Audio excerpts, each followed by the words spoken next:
Hello, my dear friends.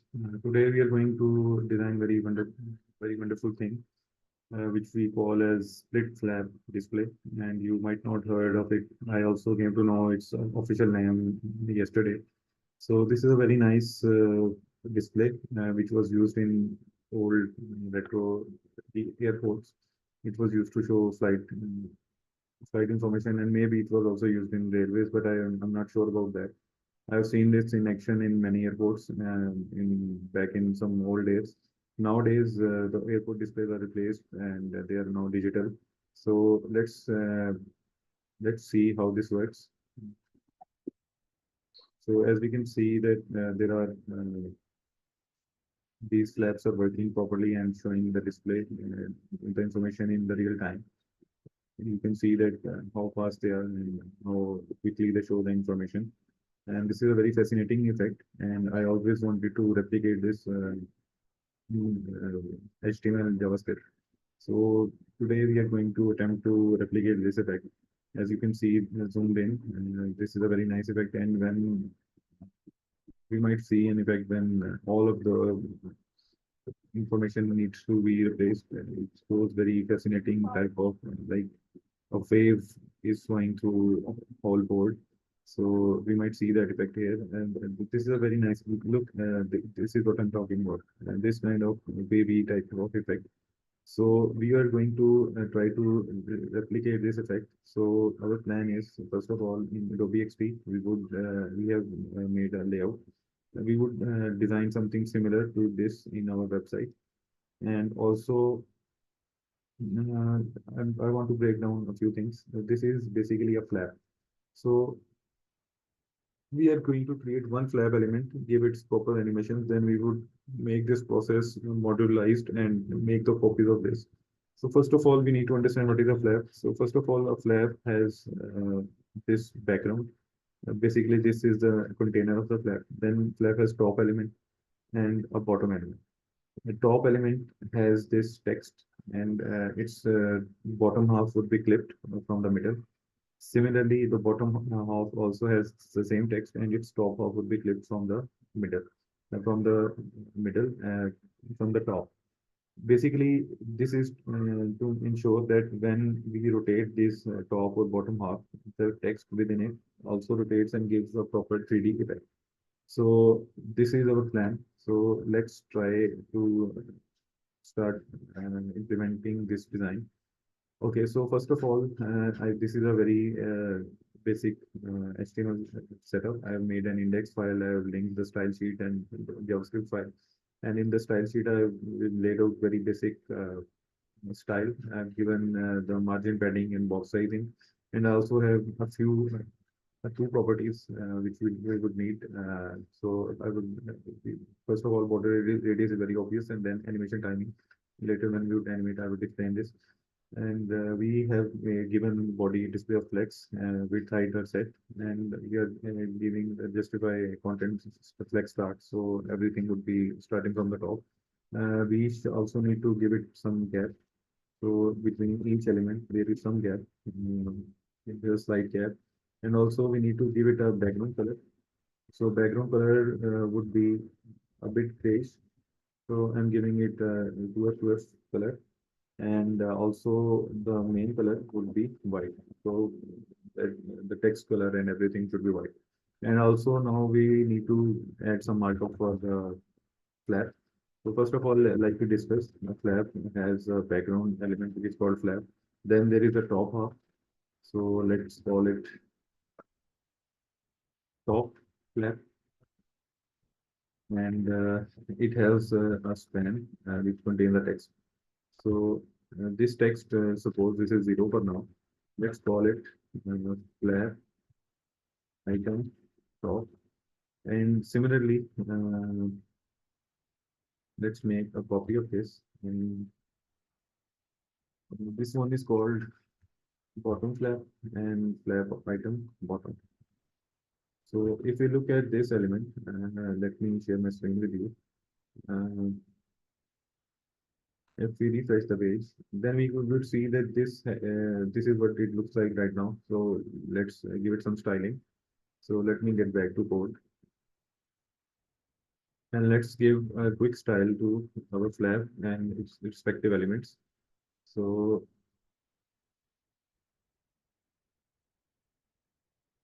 let's add the styling here. Okay, so first of all, we are giving flap a display of flex and its flex direction is column. And then we are justifying the content and everything. Then we are giving it a background color, a very slight background color and a border radius for all corners. And we are giving it a box shadow, very slight box shadow, so that it appears like a 3D object. And we are giving it a line height. It's a very important property. We need to give this line height so that the elements within the flap are aligned properly in the center. If we don't give this line height, then it would cause some issues. Then there are shade properties of top and bottom flap. They have height and width. Their display flex and flex the change column, and their overflow is hidden. This is very important because we want to clip the text from the middle. When if you, it overflows the top or bottom, it should be clipped. So that's why we are giving it overflow of hidden.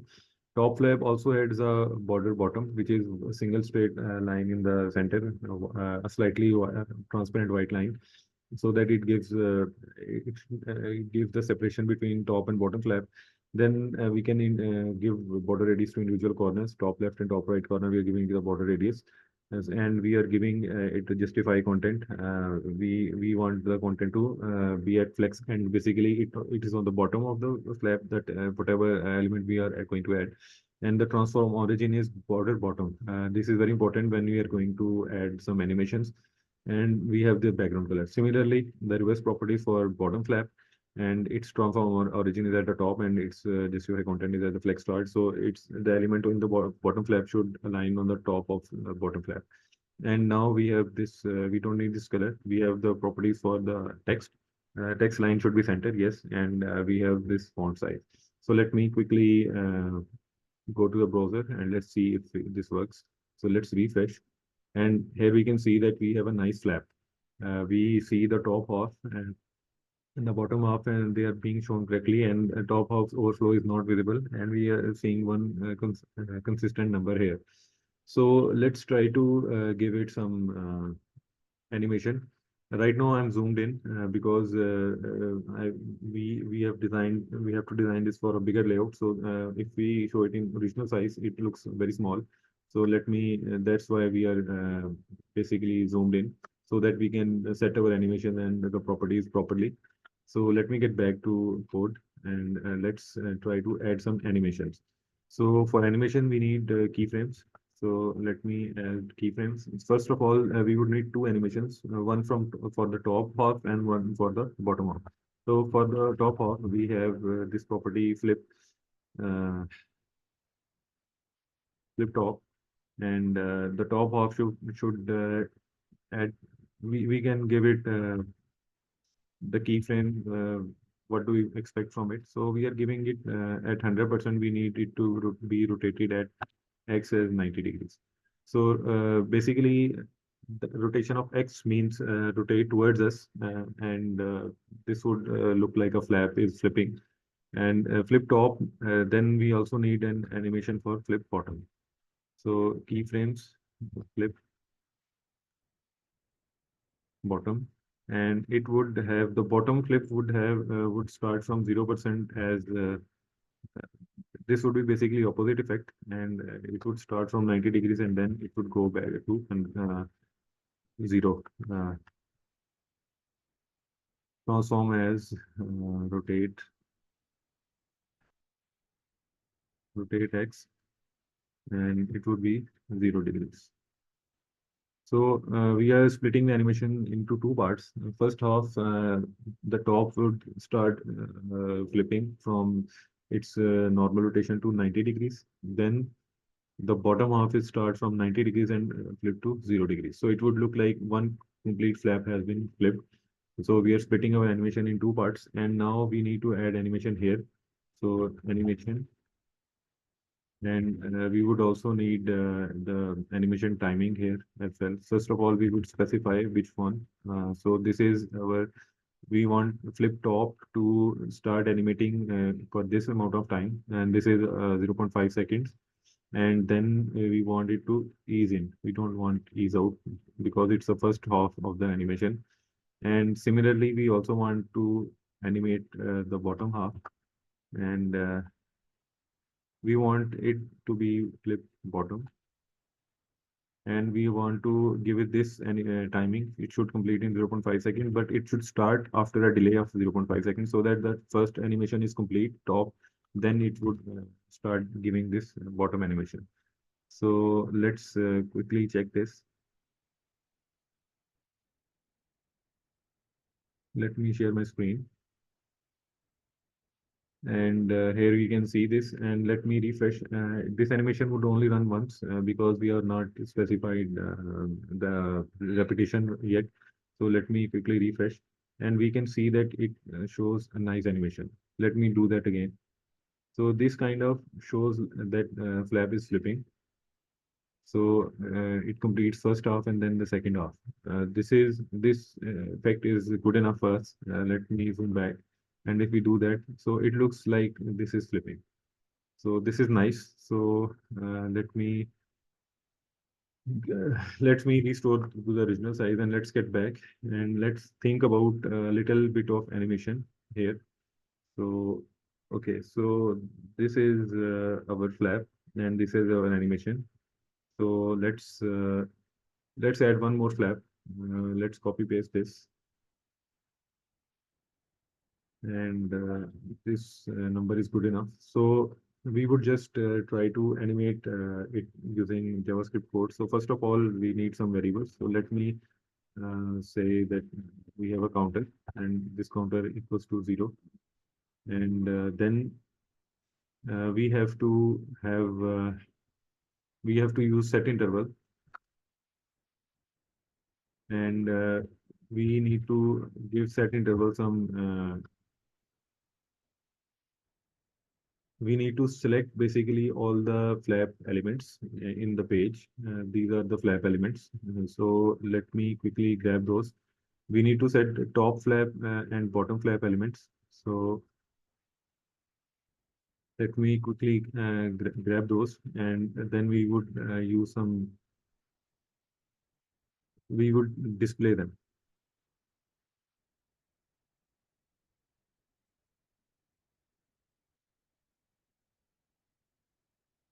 So this is going to grab all the top flap elements, and then we would need bottom flap elements as well. And we will need to specify an interval. So let's give it an interval of 1 second. 1000 milliseconds is equal to 1 second. Set interval accepts time in milliseconds. And also we need to increment the counter. So counter should increase, and if the counter should increase, and also counter is equal to counter modulo 10. So it would give values from 0 to 9.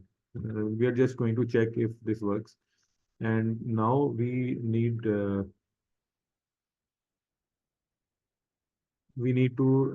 set this counter value in the flap. So let me grab this. We have a span inside it. So item dot query selector. We'll call it span, and we would give it inner. I think text content is a nice property, so we can give the text content as this counter. And similar with this, we can grab this and set the element as counter. We also need to animate it. So for animation, we need that item dot style dot animation,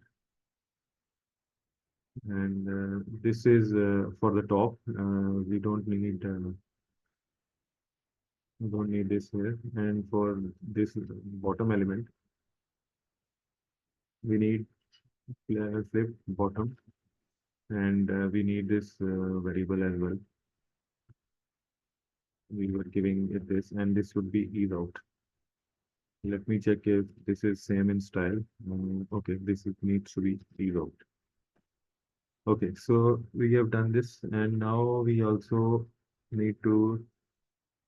Okay, let's see if this works. Let me share my screen. Let's refresh. So we can see that counter is increasing, but this is not being properly updated. So let me, and also the animation ran only once. So let's update this.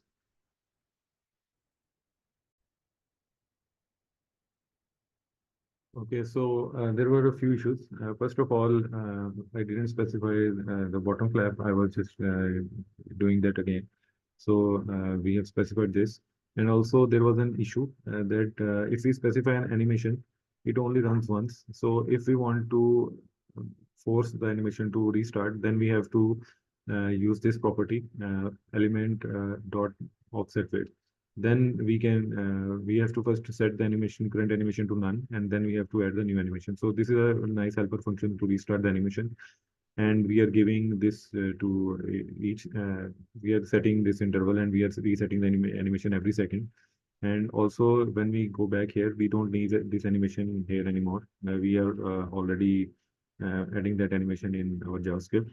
So when we do that, so first of all, the counter would start from zero. We don't need to specify zero here, but we are just doing it so that we can understand what is going on. So first of all, the counter would be zero. Then the counter would increase and reset its value to a modulo of 10, which is 0 to 9. So counter would circle the values from 0 to 9 again and again. And then we would just see these values reflected on top and bottom half. So let me share the screen. And here we can see that it is static right now. So let me refresh, and hopefully it would display the numbers in incrementing order and flapping. So we are seeing that we are seeing that it is flapping and the numbers are incrementing. So this is it for this part. We have successfully implemented a flap, and we have successfully implemented its functioning and its turning. In the next part, we would explore, we would create the same layout that we showed on Adobe XD, and we would see how we implement the flipping on a bigger board and how it works. So thank you so much for watching, and I would see you in the next tutorial. And if you have any questions, please feel free to ask. Thank you so much.